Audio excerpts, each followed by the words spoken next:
જય માતાજી। માતા દુર્ગાનું ચોથું સ્વરૂપ કુષ્માંડા દેવી। ભાગવત પ્રમાણે કુષ્માંડા દેવીએ પોતાના ઉદરથી અંડ અર્થાત બ્રહ્માંડ ઉત્પન્ન કર્યું।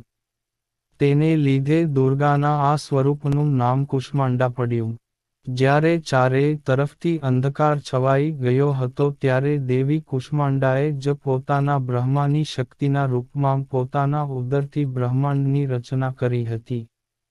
તેમને જ સૃષ્ટિની આદિ સ્વરૂપા આદિ શક્તિ માનવામાં આવે છે। સૃષ્ટિની રચના કર્યા પછી તેમાં પ્રકાશ પણ તેમના કારણે જ આવ્યો છે। એટલા માટે તે સૂર્યલોકમાં નિવાસ કરે છે। માતા કુષ્માંડાના દિવ્ય રૂપને માલપુઆનો ભોગ લગાવીને કોઈ પણ દુર્ગા મંદિરમાં બ્રાહ્મણોને તેનો પ્રસાદ આપવો જોઈએ। તેનાથી માતાની કૃપા સ્વરૂપ તેમના ભક્તોને જ્ઞાનની પ્રાપ્તિ થાય છે, બુદ્ધિ અને કૌશલનો વિકાસ થાય છે। દેવીને લાલ વસ્ત્ર, લાલ પુષ્પ, લાલ બંગડી પણ અર્પિત કરવી જોઈએ। દેવી યોગ ધ્યાનની દેવી પણ છે। દેવીનું આ સ્વરૂપ અન્નપૂર્ણાનું પણ છે। ઉદરાગ્નિને શાંત કરે છે।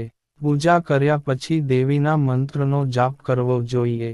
કુષ્માંડા દેવીનો મંત્ર સુરા સંપૂર્ણ કલશં રુધિરાપ્લુતમેવ ચ દધાના હસ્તપદ્માભ્યામ કુષ્માંડા શુભદાસ્તુ મેન। અર્થ જે કળશ મદિરાથી ભરેલો છે, રુધિર અર્થાત રક્તથી લથપથ છે, એવા કળશને માતા ભગવતીએ પોતાના બંને કર કમળોમાં ધારણ કર્યો છે। એવી માતા કુષ્માંડા મને શુભતા અર્થાત કલ્યાણ પ્રદાન કરો। માતા કુષ્માંડાનું આવું સ્વરૂપ છે। કુષ્માંડા દેવીની 8 ભુજાઓ છે, જેમાં કમંડળ, ધનુષ બાણ, કમળપુષ્પ, શંખ, ચક્ર, ગદા અને બધી સિદ્ધિઓને આપનારી જપમાળા છે। માતાની પાસે આ બધી વસ્તુઓ સિવાય હાથમાં કળશ પણ છે, જે સુરાથી ભરેલો છે અને રક્તથી લથપથ છે। તેમનું વાહન સિંહ છે અને તેમના આ સ્વરૂપની પૂજા કરવાથી ભયથી મુક્તિ મળે છે। તેમની ભક્તિથી આયુ, યશ અને આરોગ્યનો વધારો થાય છે। પૂજાનું મહત્વ દેવી કુષ્માંડા ભય દૂર કરે છે। જીવનમાં બધા પ્રકારના ભયથી મુક્ત થઈને સુખથી જીવન વિતાવવા માટે દેવી કુષ્માંડાની પૂજા કરવામાં આવે છે। દેવી કુષ્માંડાની પૂજાથી આયુ, બળ, યશ અને સ્વાસ્થ્યમાં વધારો થાય છે। તેમની પૂજાથી દરેક પ્રકારના રોગ, શોક અને દોષ દૂર થઈ જાય છે। કોઈ પ્રકારનો કલેશ પણ નથી થતો।